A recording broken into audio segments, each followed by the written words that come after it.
Hello, this is Dr. Grande. Today's question is, can I analyze the case of Brandon Miller? Just a reminder, I'm not diagnosing anybody in this video, only speculating about what could be happening in a situation like this. If you enjoyed this video, please like it, subscribe to my channel, and consider supporting me on Patreon. I will put the link to Patreon in the description for this video. First, I'll look at the background of this case, move to the timeline of the incident, then offer my analysis. Brandon Miller was born in September 1980 and lived in New York City. His parents, Michael and Barbara, were wealthy, and Brandon split his time between Manhattan and the Hamptons on Long Island. 2 years before Brandon was born, his father, Michael, had started a real estate development company called Real Estate Equities Corporation. Throughout his career, he developed over 20 million square feet of shopping centers, condominiums, and apartment buildings. Eventually, Michael was worth $74 million. Brandon graduated from Brown University and, in 2004, started working for his father's company. He developed residential and commercial projects in New York City, including in Harlem and Tribeca.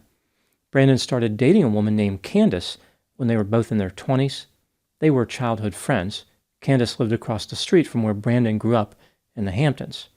In 2009, the couple had an extravagant wedding at the Metropolitan Club on East 60th Street in Manhattan. Candace wore an Oscar de la Renta dress, but then changed into an Alexander McQueen dress for the reception. The couple went on to have 2 daughters, who Candace looked after as Brandon continued to work for his father, Michael. In 2013, Brandon acquired a penthouse suite at 137 Franklin Street in Tribeca by purchasing it from his father's company. This is where Brandon, Candace, and their children lived. As part of another development project, Brandon and his father bought 2 adjacent lots in Southampton on Long Island. They built 2 houses and sold one of them. Brandon acquired the other one, 25 Cobb Island Road. This 5,500 square foot mansion was initially valued at $3.2 million. The value increased dramatically over the years. By 2024, it was worth over $8 million. In addition to the penthouse in Lower Manhattan and the mansion in the Hamptons, Brandon had many other luxurious items. For example, he owned a 1958 Porsche 356A Speedster, a 1971 Ferrari Daytona Coupe, a 1968 Ford Bronco, and a $1 million speedboat, which he named Miller Time. In 2016, Candace and her sister Jenna launched an Instagram profile called Mama and Tata. This brand was designed to showcase a luxurious lifestyle. Candace wanted to share her experiences and insights on how to be a great mother while maintaining beauty, style, and glamour in everyday life. She offered advice on decorating, fashion, and shopping. The Instagram posts included many indicators that Candace was wealthy. For example, expensive vehicles, private aircraft, a personal chef, weekly facials that cost $800 each, extravagant parties in the Hamptons and in Manhattan, European vacations including extremely expensive hotels, and a Thanksgiving celebration in Palm Beach, Florida. For a short time, Candace even had her own clothing line. Candace associated with famous or quasi-famous people, including Ivanka Trump, Steve Jobs' daughter Eve, Rupert Murdoch's ex-wife Wendy Deng, and the sisters Mary-Kate and Ashley Olsen. Candace's Instagram profile was a big success and eventually accrued over 80,000 followers. On December 17, 2006, Brandon's father Michael died unexpectedly. After Brandon and his father's former partner took over the company, they had to contend with a few problems. Unfortunately, Michael may have bent a few rules during his life. The company became the target of several lawsuits. One accusation involved Michael asking his assistant to forge Brandon's signature on loan documents. In addition to the problems caused by Michael, the New York City real estate market was not in a good place. Despite all the setbacks, Brandon and Candace still lived an extravagant lifestyle. From an outside perspective, everything was great. In 2019, the couple threw an extravagant party at their house in the Hamptons to celebrate their 10th anniversary. The theme of the party was Midsummer Night's Dream. They renewed their vows near the swimming pool. According to Candace, the speech that Brandon delivered made her cry due to his authentic, raw emotion and romantic words. Despite this magical evening and other displays of wealth, Brandon was having serious financial problems. In 2021, he sold the Franklin Street penthouse in Tribeca for $9.2 million.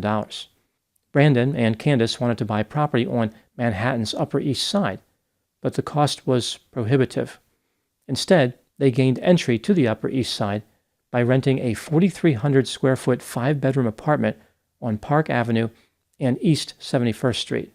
This unit was valued at $11 million. The couple rented it for $47,000 a month. They also rented their furniture under an arrangement where they paid $180,000 for the first year and a $12,000 monthly fee after that. Increasingly desperate for money, Brandon took out a $6.1 million loan from a bank and a $2 million mortgage on his house in the Hamptons. As financial problems mounted, the outward appearance of wealth remained intact. In August 2022, Brandon and Candace threw a massive party at a beachfront restaurant in Montauk. The theme was The Love Boat, a television series which ran from 1977 to 1986. A few weeks after this party, Brandon continued to cruise toward disaster by taking out another $2 million mortgage on his house in the Hamptons. Even though Brandon had successfully concealed his financial trouble for years, some of his friends figured out what was happening by the fall of 2023. One of his friends was willing to help by investing $1 million in a property that Brandon was supposed to be developing in Brooklyn. The friend encouraged other acquaintances to invest another $500,000. At this point, the friend realized the property they had been looking at had been sold over a month earlier in a deal unrelated to Brandon. At a meeting, Brandon was confronted by the friend. In response, Brandon started crying and said he had not done anything wrong. The friendship, which had lasted 15 years, abruptly ended. In another desperate effort to make money, Brandon took over a land lease which cost over $2 million a year. He immediately tried to use this lease to borrow $1.5 million. At this point, Brandon found himself being sued by 2 different companies. The marina, where he stored his boat Miller Time, wanted $55,000 that Brandon owed them, and the furniture rental company sued Brandon for $102,000. The lawsuit indicated that Brandon had refused to return $64,000 worth of items, including, quote, dining and family room fixtures, area rugs, table lamps, bedroom desks and chairs, credenzas, bed frames, pillows, draperies, and shears, and artwork, unquote. A man who had invested money in one of Brandon's projects informed Candace about Brandon's dire financial situation. This may have been the first time that Candace realized anything was wrong. She confronted her husband. Brandon told Candace that everything was fine, and even arranged a call with a lawyer to make her feel more comfortable. In June 2024, Brandon borrowed $208,000 using the house in the Hamptons as collateral. It appears as though he was trying to keep disaster at bay, even if just for a few more weeks. Later that same month, Candace and the girls went on vacation to Spain and Italy. Brandon had encouraged Candace to go, saying the trip was already paid for. He would stay behind and close a big deal, which would end their financial concerns once and for all. During the trip, Candace's credit card was declined. On June 28, 2024, Brandon sent a text message to Candace informing her that the deal was successful. At around the same time, he contacted a friend and asked for a $1,000 loan. On June 29, he attended a polo match in the Hamptons. For a few years now, Brandon had been convincing people that everything was fine, while making moves which demonstrated it wasn't. Exhausted and frustrated, Brandon may have felt that he was out of moves. This brings me to the timeline of the incident. On June 30, 2024, a carbon monoxide alarm activated at Brandon's mansion in the Hamptons. When first responders arrived, they found Brandon sitting in a white Porsche, which was parked in his garage. He had let the engine idle, which filled the garage with deadly carbon monoxide. Brandon was transported to Stony Brook Southampton Hospital, where he would die on July 3, 2024. He was 43 years old. Not long after his death, a lawsuit was filed against Candace by a mortgage lender. They were looking for $800,000 in interest and missed payments. Brandon's $1 million boat, Miller Time, was repossessed. Now moving to my analysis. Here are my thoughts on a few areas that stood out to me in this case. Item number 1. The police found an email that Brandon had left for Candace.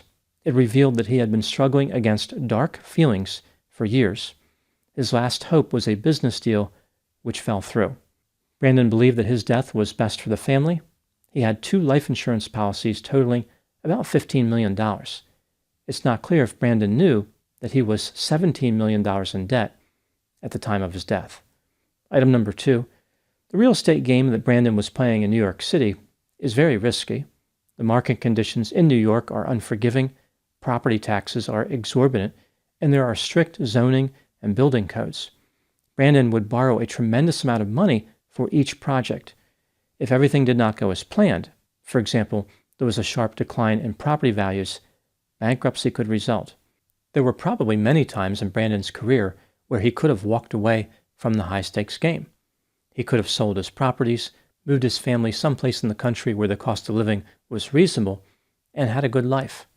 Instead, he kept gambling. The next deal was always going to be the one that would make him permanently rich. Item number 3, what do I think happened in this case? This is just a theory, my opinion.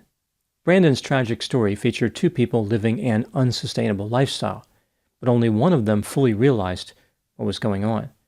Brandon clearly understood that he could not maintain the facade forever, but Candace was left in the dark.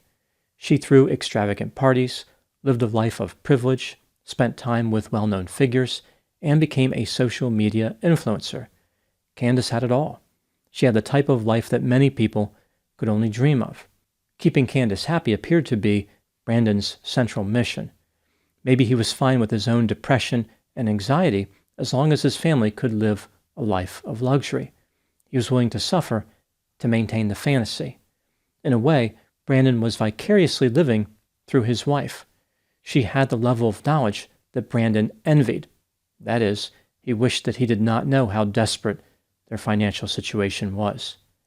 A statement that Candace made in 2019 reflects the insulated world Brandon created for her and the children. She stated, quote, "I have the most supportive husband who encourages me to do whatever I love and always lifts me up. I attribute a lot of my courage and strength to his unconditional love and support, as well as that of my children. On most days, what I really look forward to is arriving home and sitting for dinners with my husband and my girls, followed by some very yummy snuggles before bedtime, where we all profess our love for one another over and over again. Literally, we do that," unquote. I think Brandon valued his lifestyle so much that existing in any other environment was unacceptable.